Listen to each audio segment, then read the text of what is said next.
Apa yang best kat sini, Kak? Apa yang baik kat sini? Okay, kat sini kita ada menu colek sepanjang bulan puasa. Boleh buat satu? Boleh. Bola ni kita kira tiga RM2. Ni RM3 Kak RM3. Baik. So kita ambil yang lain-lain jenis lah. Okey, next kita ada apa tu? Ni udang. Udang ni dalam RM5 ke RM6. Alright. Bergantung kepada saiz besar dia nantilah. Ni sotong kita tengok besar-besar ni. So Sosok sotong ni memang sotong fresh. So dalam harga dia dalam RM15 macam tu seekor. Mantap. Okay. Boleh. So Kasih letak. dia nak cuk udang ke? Boleh. Okay, kita tak cuk udang. Okey Kak, lepas habis pilih kita potong Kak Ya, kita potong kecil-kecil supaya customer senang nak makan. Okey, dah lepas potong ni kita letak sayur. Kita letak timun. Baik. Sayur fresh Kak. Sayur fresh, timun. Mantap. Kalau nak banyak boleh request. Timun ni dengan sayur ni memang free je. Banyak mana yang korang nak pun boleh request. Lepas tu last sekali keropok dia. Keropok ni yang best ni. Keropok ni kita Keropok rangup-rangup Kak rangup-rangup ni. Krap punya dia. Ini pun keropok kalau nak lebih pun boleh request. Mantap. Tak ada extra charges. Tengok kuah kita ni. Tengok sikit. Main Kuah pekat pekat lagi kuah dia. Tabur kuah dia dekat atas ni. Nampak tu.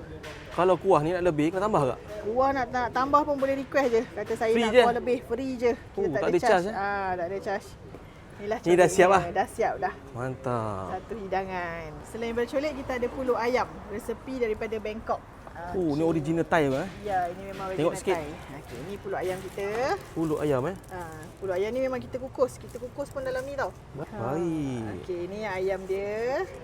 Ni bawang goreng Ni memang signature dia lah. Memang kena ada bawang goreng. Ni kuah pun original pada Thai ni. Ya, original daripada Thai. Memang sos Thai ni memang kita buat sendiri. Baik, Kita memang tak homemade. pakai sos yang dalam botol tu. So tak dapat kat mana-mana Tak dapat kat mana. Kena datang sini ya Kak Hanya dekat sini sahaja. Mantap. So ini kita campur dengan kuah ni sikit. Okey. Akak main custom Kita custom je. Ngam. Okey. Okey, siap. Ni satu hidangan pulut ayam. Okey Kak, next kita ada apa ni? Okey, next kita ada kerang rebus. Kalau ni portion macam mana? Ini satu portion macam ni kita bagi RM15. RM15 Kak Ini RM15 ni boleh 2 ke 3 orang makan. Alright Kak, ni kuah dia Kak Ini kuah dia. Mantap, Kuah tengok kerang sikit. rebus. Okey. Pekat. Pekat. Pedas tak Kak kuah dia? Kuah dia tak berpedas. So budak-budak pun boleh makan. Baik. Kita buat memang sesuai untuk dengan tekak Malaysia yang kurang makan pedas. Okay, ni kita ada dessert daripada Thailand, cabaang. Ni original juga pada Thailand lah. Ni air gula dia. Mantap. Ais batu. Kita letak biji selasih. Biji selasih, Tengok selasih ni memang selambak kita letak.